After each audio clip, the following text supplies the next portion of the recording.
यदा यदा हि धर्मस्य ग्लानिर्भवति भारत अभ्युत्थानम् अधर्मस्य तदात्मानं सृजाम्यहम् परित्राणाय साधूनां विनाशाय च दुष्कृताम् धर्म संस्थापनार्थाय संभवामि युगे युगे।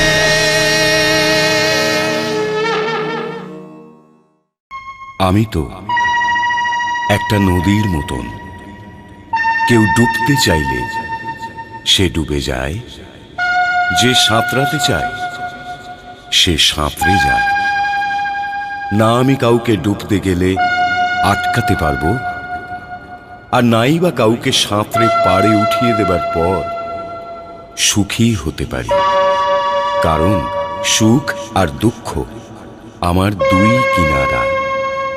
ওরা আমার মধ্যে স্নান করতে থাকে, কিন্তু আমার থেকে আলাদা। শকুনিকেই ধরুন, ও কর্মভূমিকে পাশার ঘুঁটি মেনে চলে, আর জীবনকে জুয়া। তবে ও জীবন কাটাচ্ছে না, ও জুয়া খেলে চলেছে। আর দুর্যোধন ওর হাত ধরে জীবনযাত্রা করে চলেছে। যদি ও নিজের অহংকারের আকাশ থেকে নেমে এসে বাস্তবের ভূমির ওপর পা রাখত, তবে এটা অবশ্যই দেখতে পেত যে ও হস্তিনাপুরের নরেশ নাও হতো, তবুও নিজের মহানতার জন্য সর্বদা মনে রাখার যোগ্য হতো। কিন্তু ওকে এটা কে বলবে? আমি বলতে পারবো না। আর শকুনি ছাড়া অন্য কারোর কথা শুনতেও তৈরি নয়। যদি শকুনি বলে যে এইটা ছেলে মানুষই করারই সময়, তবে ও ছেলে মানুষই করবার জন্য নিজের পিতার উদ্দেশ্যে চলে যায়।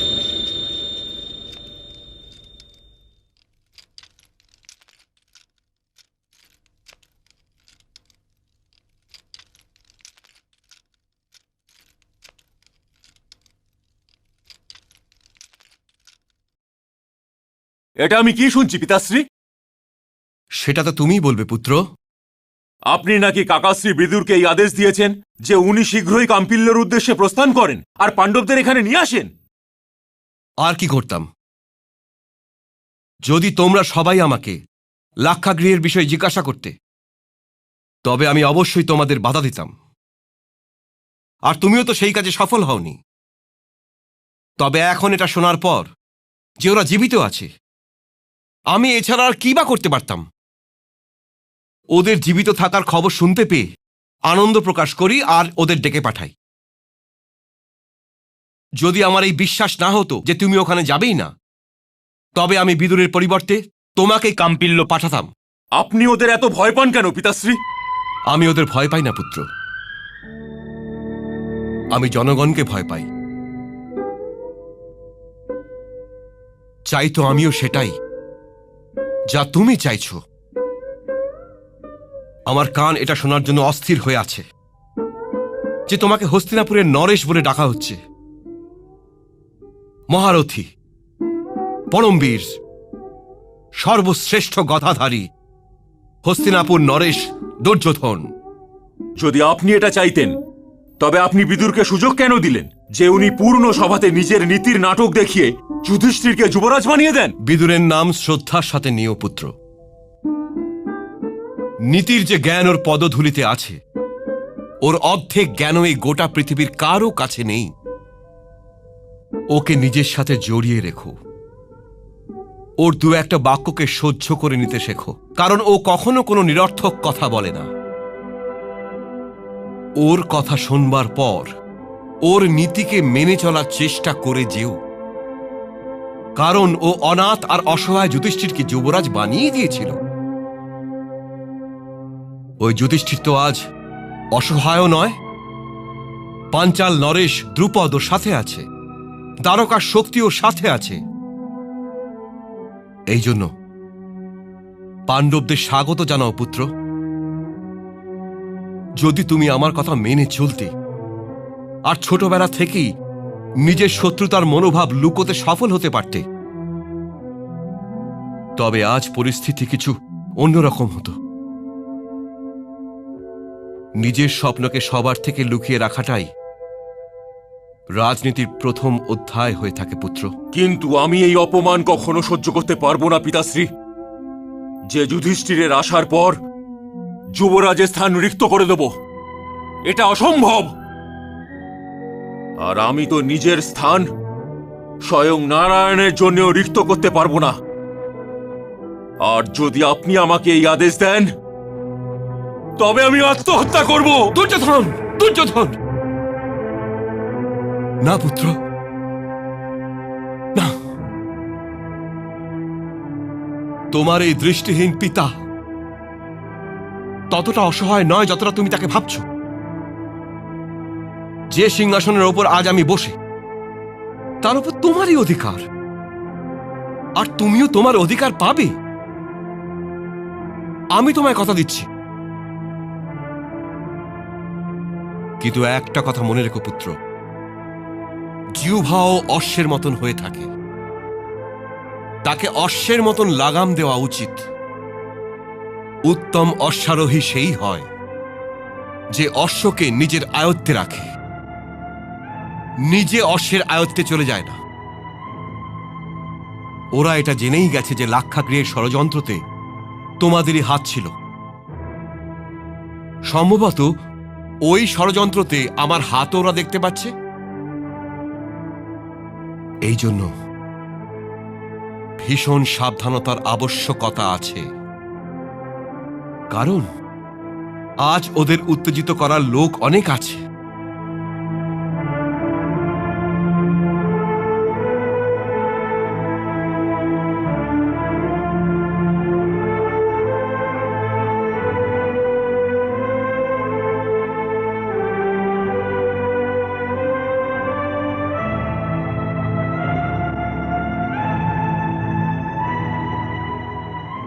অঙ্গরাজের জয় হোক। কি হয়েছে? যুবরাজ দুর্যোধন উপস্থিত হচ্ছেন। যুবরাজ দুর্যোধন এই সময়? এটা কেন বলছো মিত্র? আমি তো শুনেছিলাম যে যদি আমাকে কোথাও না পাওয়া যায় তবে তোমার হৃদয়ে নিশ্চয়ই পাওয়া যাবে। তুমি ঠিকই শুনেছ মিত্র। আর এটাও শুনে নাও যে আমার হৃদয় তোমার রাজ্যের ওই অংশ যেখানে তুমি কখনো হারবে না। তুমি হার জিতের কথা কেন বলছো? তোমার মতন মিত্র থাকতে কেউ আমার সীমানার সূচের ডগার মতো অংশ জিততে পারবে না। কিন্তু তোমার মুখমণ্ডলে ক্রোধের লিপিতে যা কিছু লেখা আছে সেটা আমি পড়তে পারছি না মিত্র।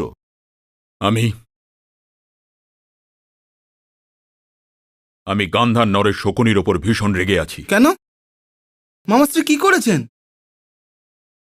উনি আমাদের পাণ্ডবদের সামনে দাঁড়ানোর যোগ্য রাখেননি। অন্য কেউ কিছু জানতে পারুক আর না পারুক, কিন্তু পাণ্ডবরা এটা অবশ্যই জানতে পেরে গেছে বারাণবতে ওদেরকে জ্বালিয়ে ভস্ম করে দেওয়ার ষড়যন্ত্র করা হয়েছিল। ওরা মূর্খ নয় যে এটা বুঝতে পারবে না যে ওই ষড়যন্ত্রের পিছনে কার কার হাত থাকতে পারে। আর দুঃখের কথা হলো এই যে ওরা কখনোই সামনে থেকে আঘাত করার কথা ভাববে না। কিন্তু তুমি আবার ওই মামাশ্রীর কথায় কাপুরুষের মতন কাজ করার জন্য হ্যাঁ বলবে। মিত্র দুর্যোধন, তুমি একজন মহাবীর, একজন পরম বীর, একজন শ্রেষ্ঠ গদাধর, কিন্তু কিন্তু তোমার নিজের বাহুর বল আর নিজের গদার থেকে অনেক অধিক ভরসা করো নিজের মামাশ্রীর ষড়যন্ত্রের উপর।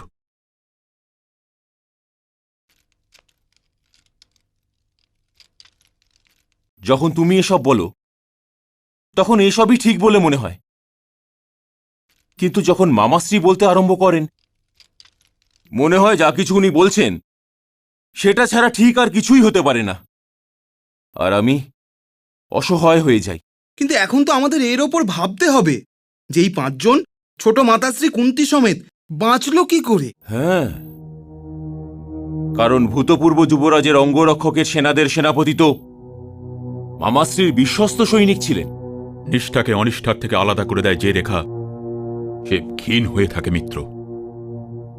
বিক্রি হয়ে গেছে সে যুধিষ্ঠিরের হাতে। না, মামাশ্রী বিক্রি হতে পারে এমন লোককে ভরসা করেন না, কিন্তু দুঃশাসনের এই প্রশ্ন উত্তরের দাবি অবশ্যই করছে।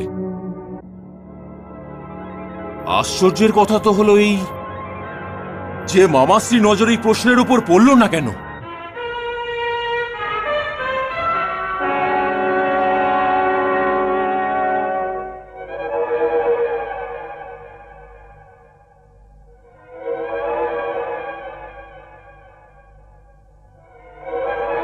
প্রণাম নরেশ। এসো ভক্ত এসো, তুমি আমার বড়ই সেবা করেছ, আর সবচেয়ে বড় সেবা তো এই যে আমারই কারণে তুমি গান্ধার ত্যাগ করে হস্তিনাপুরে পড়ে রয়েছ। আপনার সেবা করাই তো আমার সৌভাগ্য নরেশ। যেখানে আপনি থাকবেন সেটাই তো আমার জন্য গান্ধার। কিন্তু এখন আমি ভাবছি যে তুমি এখানে অনেক দিন রয়ে গেছো। যথাজ্ঞা, আমি কালই গান্ধার দেশের উদ্দেশ্যে রওনা দিয়ে দেব।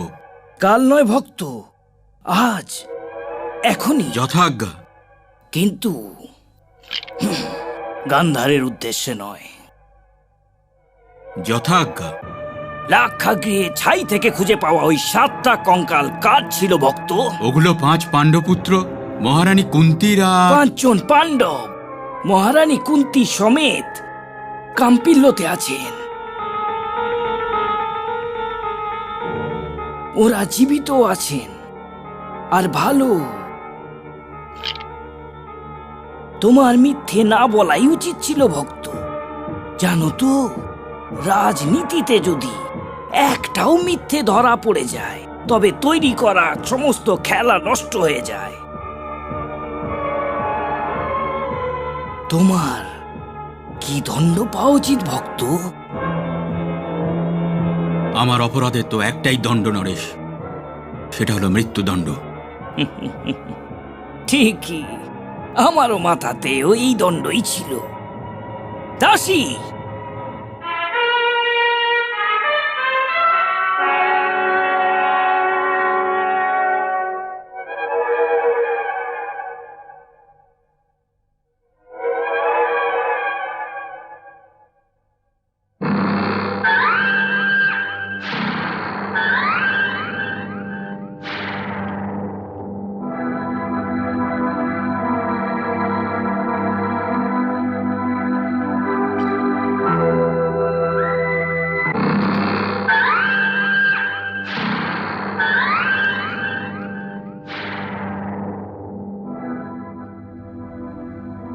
পান করো ভক্ত।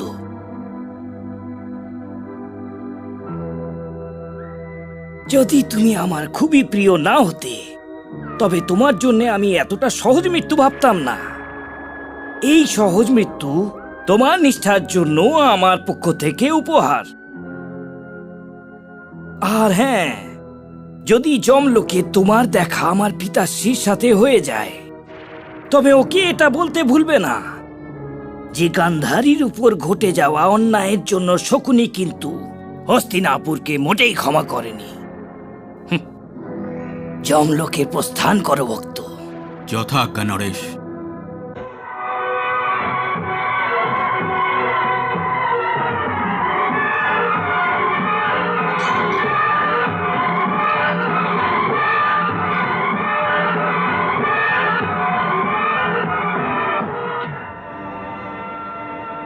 বসবার আজ্ঞা পাবো নরেশ? অবশ্যই বসো। এই অধিকার তো তোমার আছে, আর তোমার কোনো অধিকার থেকে তোমাকে বঞ্চিত করে আমি তোমার ঋণী হতে চাই না। অধিকার তো কেবল যুধিষ্ঠির পাবে না।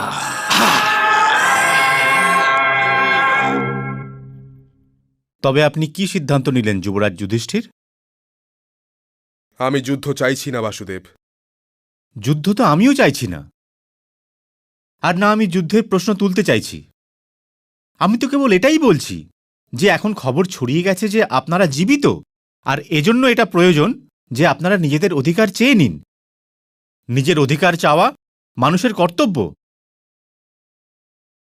আর যদি আপনারা এটা না করেন তাহলে আর একটা সমস্যা সামনে আসতে পারে। দুর্যোধন এটা বলতেই পারে যে হস্তিনাপুর না আসার কারণে আপনারা সমস্ত অধিকার হারিয়েছেন। কিন্তু দুর্যোধন তো একজন বীরপুরুষ, ও এরকম কেন করবে? নিহিত স্বার্থ দাদা, নিহিত স্বার্থ। বাসুদেব ঠিকই বলেছেন যুধিষ্ঠির। রাজমুকুট বস্তুটাই এমন যার জন্য দ্রোণের মতো আচার্যের মনোবলের পদক্ষেপ ও স্থানচ্যুত হয়। শুধুমাত্র পাঞ্চালের সেনাই নয়, আমার মিত্রদের সেনারাও তোমার সাথে আছে পাণ্ডু রাজকুমার। তুমি যখন চাইবে তখন এই সেনারা তোমার পতাকার নিচে হস্তিনাপুরের উদ্দেশ্যে যাওয়ার জন্য প্রস্তুত থাকবে। না পাঞ্চাল নরেশ, না। অধিকার চাইবার জন্য সেনা নয়, আত্মবিশ্বাসের প্রয়োজন আছে। সেনাদের যাত্রার কারণে উড়ে আসা ধুলো অধিকারের প্রশ্নকেই ঢেকে দেবে। লোকেরা বলবে যে যুধিষ্ঠির নিজের জ্যেষ্ঠ তাতশ্রীর ওপর আক্রমণ করেছে, আর ওনাকে নিজের রক্ষা আর হস্তিনাপুরের সুরক্ষার জন্য রণভূমিতে আসতে হয়েছে। এখন সত্য পাণ্ডবদের পক্ষে আছে। পাণ্ডবদের শিবিরের সত্যের পতাকাকে এভাবেই উঠতে দিন, কারণ বিজয় তো শেষে সত্যেরই হয়ে থাকে। যদি রণভূমিতে আসতেই হয় তবে প্রথমে ওরাই আসুক। পাণ্ডবদের ওপর আক্রমণ করবার অভিযোগ আসা উচিত নয়। যুদ্ধনীতি তো এটা বলে না, ও তো বলে যে আঘাত প্রথমেই করা উচিত। তুমি ঠিকই বলছো, কিন্তু আমি যুদ্ধ করার কথা কখন বললাম? আমি তো শান্তির কথা বলছি যুবরাজ। যদি যুবরাজের জায়গায় আপনি থাকতেন, আর আপনার 4 জন ভাই আর আপনার মাতাশ্রীর সমেত সবাইকে লাক্ষাগৃহতে জ্বালিয়ে ভস্ম করে দেবার ষড়যন্ত্র রচনা করার চেষ্টা করা হতো, তবে কি করতেন? তুমি আমাকে 4 ভাইয়ের কথা বলছো যুবরাজ? আমার তো 6 জন ভাইকে হত্যা করা হয়েছিল।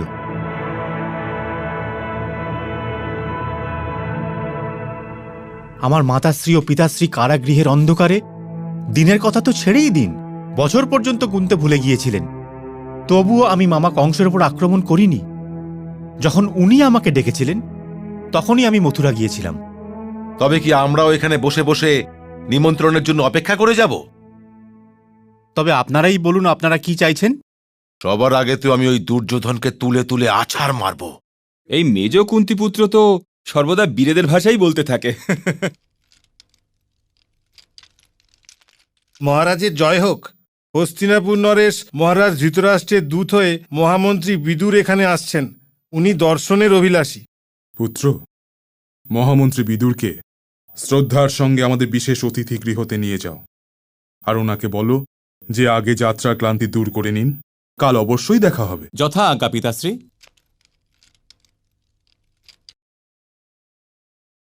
তুমি কি জানতে যে বিদুর মশাই এখানে আসবেন? এটা তো আপনিও জানতেন দাদা, কারণ এছাড়া মহারাজ ধৃতরাষ্ট্র আর কি বা করতে পারতেন? উনি হয়তো দুর্যোধনকে পাঠাতে চেয়েছিলেন, কিন্তু তার কাছে অহংকার বেশি আর বুদ্ধি কম। যদি আজ্ঞা হয় তবে আমি কাকাশ্রীকে প্রণাম করে আসি। না যুবরাজ, আজ উনি কাকাশ্রী নন। আজ উনি হস্তিনাপুর নরেশের দূত মাত্র। এই জন্য এটাই ঠিক হবে যে সকলের সামনে দেখা হোক, যাতে সবাই শুনতে পায় যে উনি কি বলছেন আর তুমি কি উত্তর দিলে। এটা তো সমালোচনা থেকে বাঁচার দিন যুবরাজ।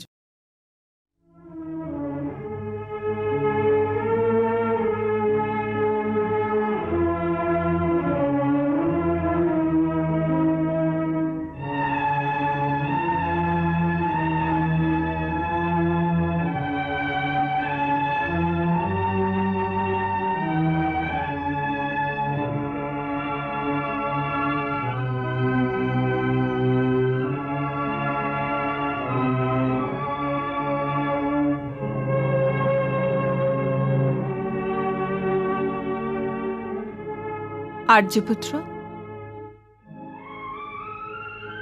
এত সন্তর্পণে কেন এসেছো প্রিয়ে? আমি তো তোমার আসবার শব্দ পর্যন্ত শুনতে পাইনি। আমি তো পা টিপে টিপে আসিনি,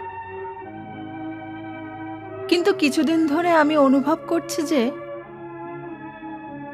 আমার পদধ্বনির দিকে আপনার নজরই যাচ্ছে না। আগে তো আপনি নিজের সব চিন্তা আমাকে বলে হালকা হতেন। কিন্তু এই চিন্তার কথা আমি নিজেকে নিজেই বলতে গিয়ে শঙ্কিত হচ্ছি গান্ধারী।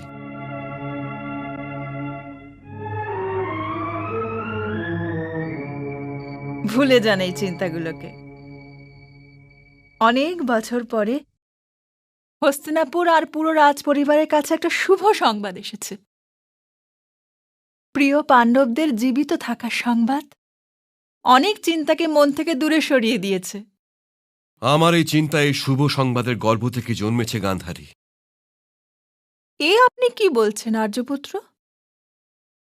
আপনি কি এটা জানতে পেরে আনন্দিত হননি যে পাণ্ডবরা জীবিত আছে?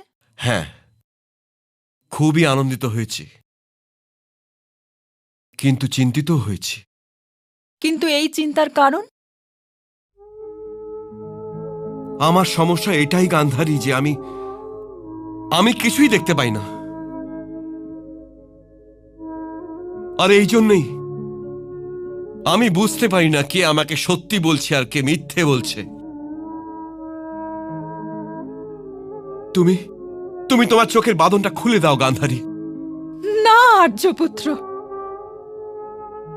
আমার তপস্যাকে ভঙ্গ হতে দেবেন না। আপনার চিন্তার কারণটা বলুন। চিন্তার কারণ এটাই হলো আমার পুত্র মোহ। আমি ভয় পাচ্ছি যে কখনো পাণ্ডবদের সাথে কোনো অন্যায় না হয়ে যায়। অন্যায় কেন হবে ওদের সাথে? যখন আপনি দুর্যোধনকে যুবরাজ নিযুক্ত করেছিলেন তখন আপনি এটা জানতেন যে পাণ্ডবরা আর জীবিত নেই। ঈশ্বরের কৃপাতে এই সংবাদ মিথ্যে প্রমাণিত হয়েছে। তাই যুধিষ্ঠির থাকতে দুর্যোধনের যুবরাজ হওয়ার প্রশ্ন কোথায় উঠছে আর্যপুত্র? প্রশ্ন তো হলো এটাই গান্ধারী। তুমিও দুর্যোধনকে জানো আর আমিও দুর্যোধনকে ভালো করে জানি। ও যুধিষ্ঠিরের জন্য নিজের এই স্থান কখনো শূন্য করে দেবে না।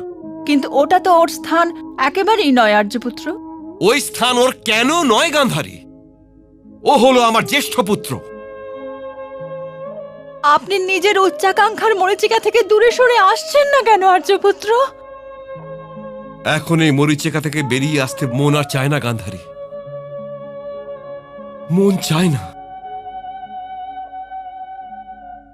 কিন্তু এখন মধ্যবর্তী কোনো একটা পথ বের করতেই হবে। যদি দুই যুবরাজ পাশা খেলায় জড়িয়ে যেত, আমি ভ্রাতা শকুনিকে গিয়ে বলতাম যে এই পাশা আমার উচ্চাকাঙ্ক্ষাগুলোকে জেতাবার জন্য খেলুন গান্ধার নরেশ। কিন্তু এই পরিস্থিতি তৈরি করাটা ওনার আয়ত্তের বাইরে।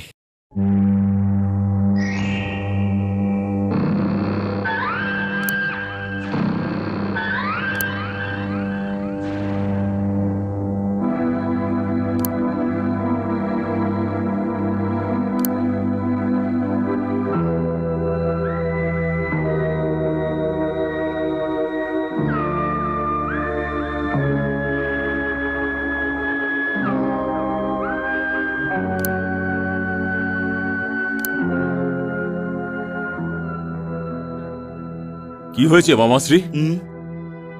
আপনি কিছু ভাবছেন বলে মনে হচ্ছে।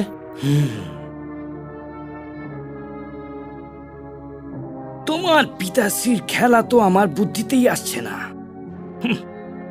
আরে, যদি পাণ্ডবদের ডেকেই আনবেন তবে আমায় পাঠিয়ে দিতে পারতেন। আমি কোনো এমন উপায় ভেবে নিতাম যে ওরা এখানে আসতোই না। কিন্তু পাঠিয়েছেও তো কাকে? বিদুরকে, যার নীতি আগে পাণ্ডুর প্রতি সর্বদা ঝুঁকে থাকতো, আর আজকাল পাণ্ডু পুত্রদের পক্ষ নিয়ে কথা বলে থাকেন। ওর নিষ্ঠা তোমার প্রতি মোটেই নেই। কিন্তু জামাই স্ত্রীকে এটা কে বোঝাবে? কাকা বিদুরের ওপর পক্ষপাতের আরোপ তো আমিও লাগাতে পারি না মামাশ্রী। হ্যাঁ, ওনার নীতি সর্বদাই আমাদের ক্ষতি করে এসেছে, তবুও পক্ষপাত আমি মানতে পারছি না।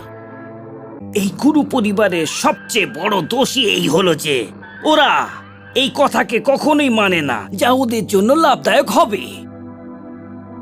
এই পরিবারই স্বয়ং নিজের সবচেয়ে বড় শত্রু। দুর্যোধন ভাগ্নে, না তো তুমি নিজে নেত্রহীন, আর না তুমি চোখের উপর কাপড় বেঁধে রেখেছ। এই জন্য দেখবার চেষ্টা করো ভাগ্নে, দেখবার। জানি না ওই দাসী পুত্র কাম্পিল্যতে কত রকমের যে জাল বিছিয়ে যাচ্ছে।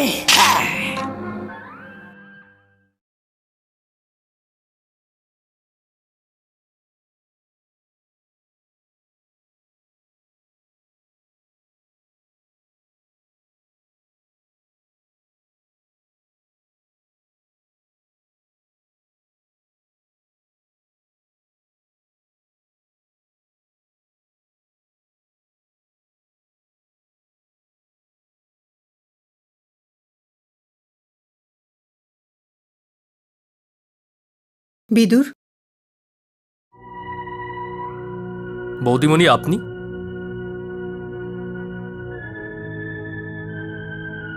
প্রণাম। কেমন আছো বিদুর? এটা বলাটা তো খুবই কঠিন হবে বৌদিমণি। আমি বুঝতে পারছি। হস্তিনাপুরের পরিবেশ এখন অনুকূল নয়। ভ্রাতাশ্রী পুত্রমোহ আর মুকুটমোহ হস্তিনাপুর রাজ্যের ভিত্তিপ্রস্তরকে কেটেই চলেছে। দুর্যোধনের অহংকার আকাশেও ছিদ্র করে যাচ্ছে। আর ভ্রাতাশ্রীর ওপর গান্ধার নরের শকুনি তার প্রভাব দিনের পর দিন বিস্তার করেই চলেছে। তবে তুমি এই রকম হস্তিনাপুরে নিমন্ত্রণ নিয়ে আমার পুত্রদের কাছে কেন এলে? তুমি কি ওদের ভালোবাসো না? হস্তিনাপুরে ভালোবাসা পাবার যোগ্য আর আছেই বাকি। কিন্তু আমার সমস্যা এই হচ্ছে বৌদিমণি, যে একজন দাসী পুত্রেরও হস্তিনাপুরের সাথে ভালোবাসা আছে। আপনার পুত্র তো হলো হস্তিনাপুরের প্রাণ, ওর যাওয়া খুবই প্রয়োজন। আমি তোমার কাছে ঋণী বিদুর। যদি তুমি ঠিক সময় মতো আমাদের সংবাদ না দিতে যে লাক্ষাগৃহতে কি হতে চলেছে, তবে পাণ্ডু পরিবার তো শেষ হয়ে যেত নিশ্চয়ই। আর এখন তুমি আমার পুত্রদের ওই রাজ্যে ফিরে যাবার জন্য বলছো, যার নাম কুরু পূর্বপুরুষরা হস্তিনাপুর রেখেছিল। যদি আপনার আমার উপর পুরো ভরসা থাকে তবে ভ্রাতাশ্রীর নিমন্ত্রণ গ্রহণ করে নিন। হস্তিনাপুরের রাজ সিংহাসন তো যুধিষ্ঠিরেরই আছে, আর আজ নয়তো কাল ওটা ওই পাবে। তুমি বলছো যখন, মেনে নিলাম। তবে এখন আমায় আজ্ঞা দিন মহারাজ দ্রুপদের সঙ্গে দেখা করার জন্য। যাও, বিজয়ী হও।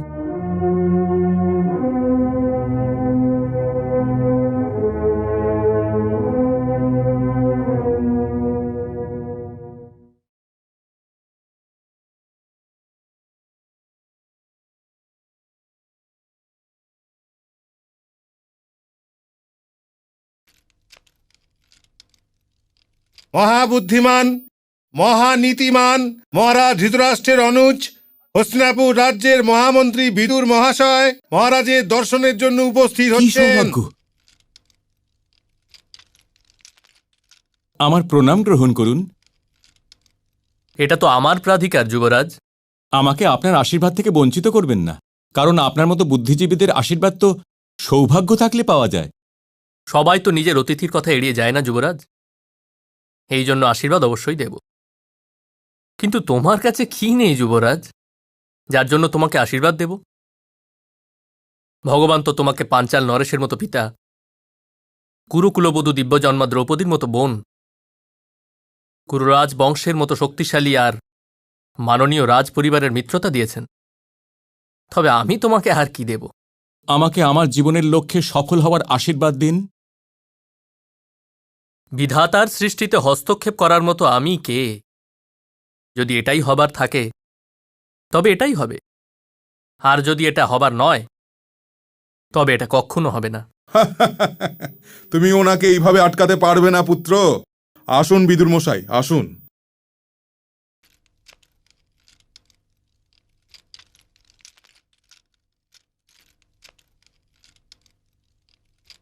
দ্রুপদের ভবনে আপনাকে স্বাগত জানাই, আর হৃদয়ের মধ্যেও। আমি হস্তিনাপুর নরেশ কুরুরাজ ধৃতরাষ্ট্রর পক্ষ থেকে শুভ কামনার এক উপহার নিয়ে এসেছি মহারাজ। এই উপহার আমার যে সম্মান বাড়িয়ে দিয়েছে তার জন্য আমি কৃতজ্ঞতা জানাচ্ছি। মহারাজ ধৃতরাষ্ট্র কুলবধূ রাজকুমারী দ্রৌপদীর জন্য নিজের আশীর্বাদের সাথে সাথে কিছু উপহারও পাঠিয়েছেন। যদি আপনার আজ্ঞা হয় তবে আপনার সেবাতে আমি ওই উপহার উপস্থিত করতে পারি।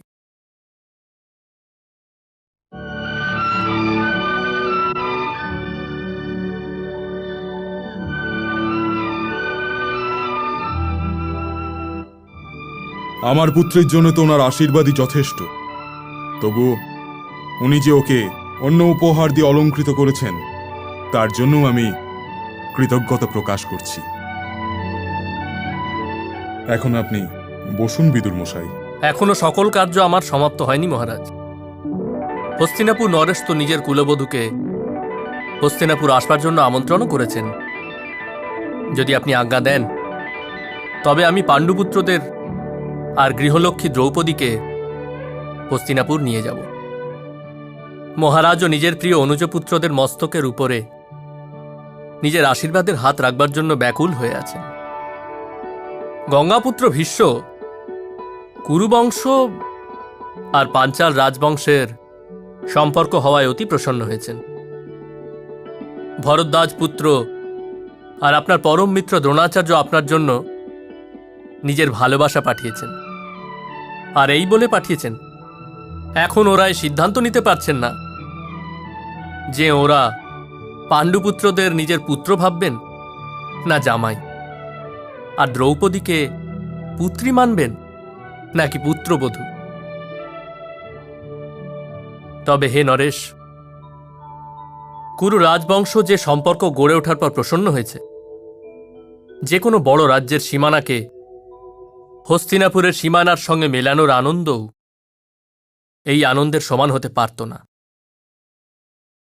তবে হে নরেশ, এই নতুন সম্পর্ক, নতুন মিত্রতা দুটি মহান রাজ্যের মৈত্রী প্রতীক দ্রৌপদীকে হস্তিনাপুরে নিয়ে যাবার আজ্ঞা দিন, যাতে ওই নগরীও ওনার শুভ আগমনে ধন্য হয়ে যায়। দ্রৌপদী তো হস্তিনাপুরেরই হয়ে গেছে, ওকে আপনি যখন চাইবেন নিয়ে যাবেন।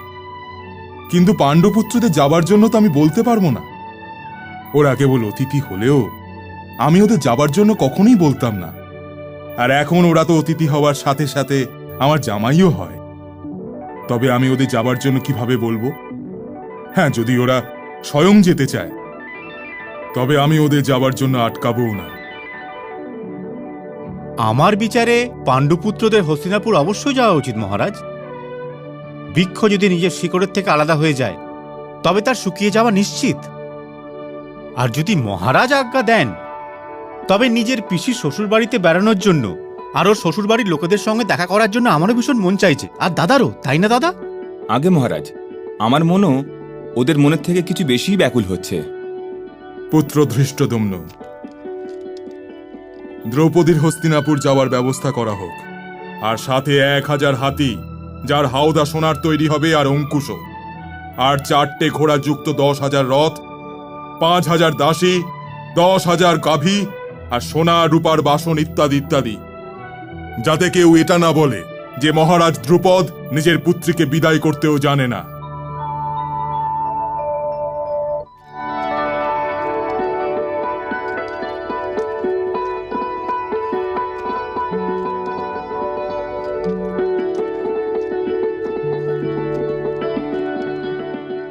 জ্যেষ্ঠ তাতশ্রী,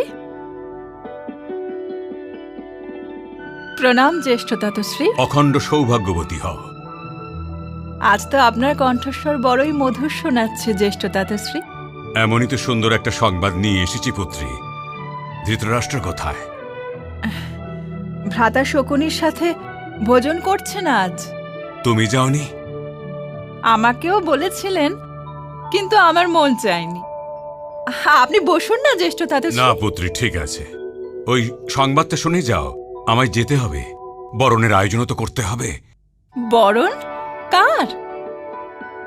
বিদুর সংবাদ পাঠিয়েছে যে মহারাজ দ্রুপদ প্রিয় পাণ্ডবদের এখানে আসবার আজ্ঞা দিয়ে দিয়েছেন। ওরা কুলবধূ দ্রৌপদীকে নিয়ে হস্তিনাপুরের উদ্দেশ্যে রওনা দিতে চলেছে।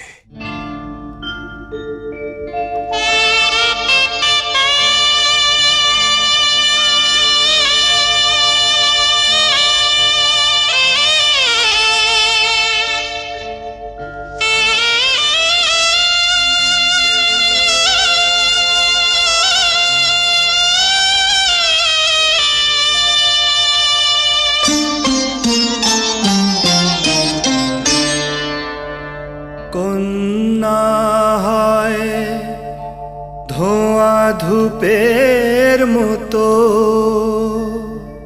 সুবাস ছড়ানো কাজ তার।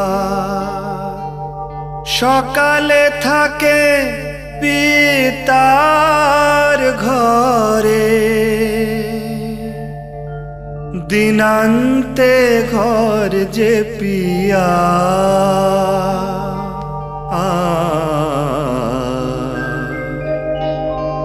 দিনান্তে ঘর যে পিয়া।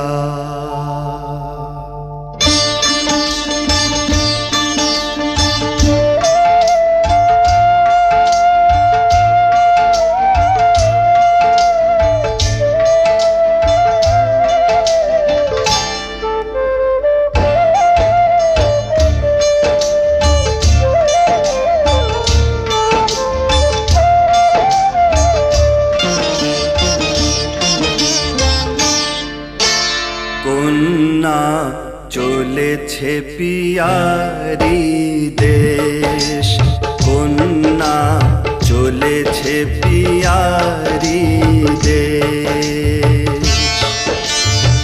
পাখা লাগিয়ে যায় উড়ে, পাখা লাগিয়ে যায় উড়ে, ধরে সে পাখিরি বেশ।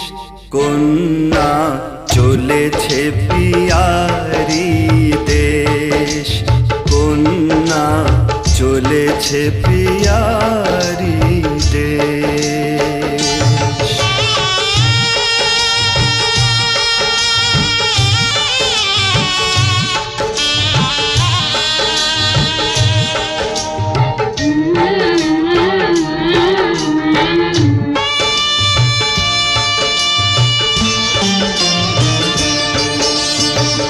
শূন্য চোখে চেয়ে দেখে ঘর দুয়ারে মহল।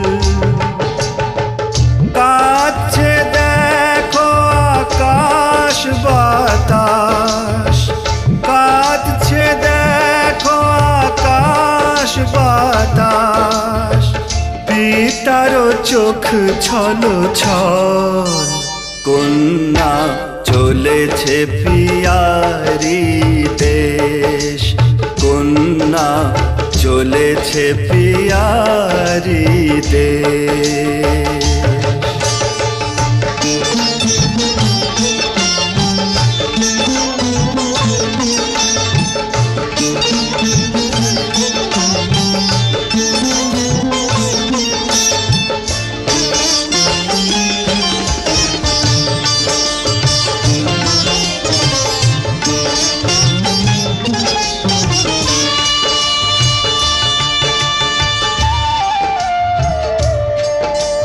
সময় বিদায়ের এসেছে আজ, বাকি শুধু দু এক পল।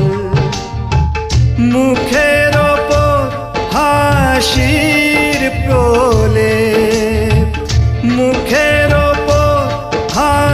নারীর প্রলেপ, দু চোখে অশ্রু জল।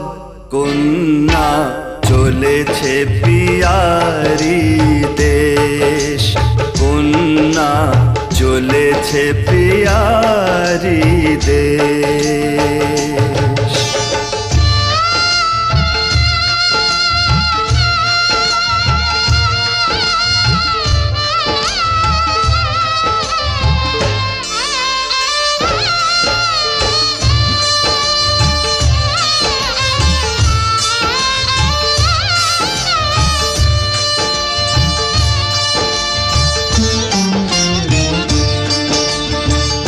দাও আশীর্বাদ তোমরা সবাই, বন্ধু সখা বাপ মা।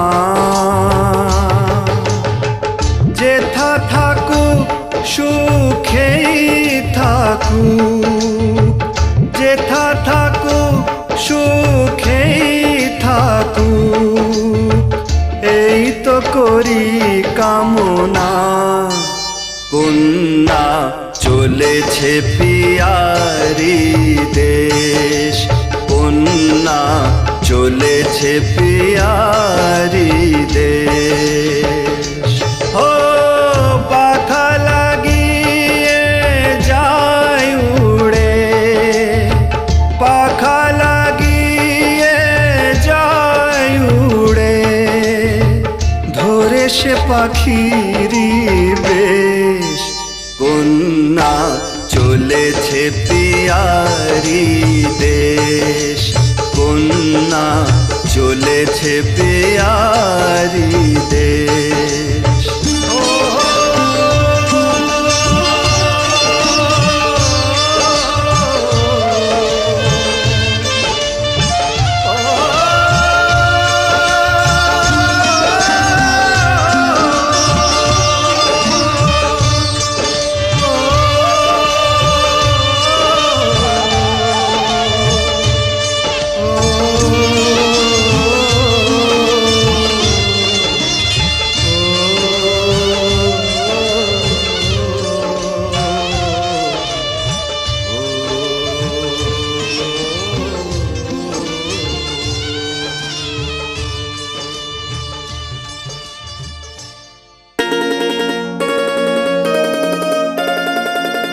অগ্নিজাতা দ্রৌপদী,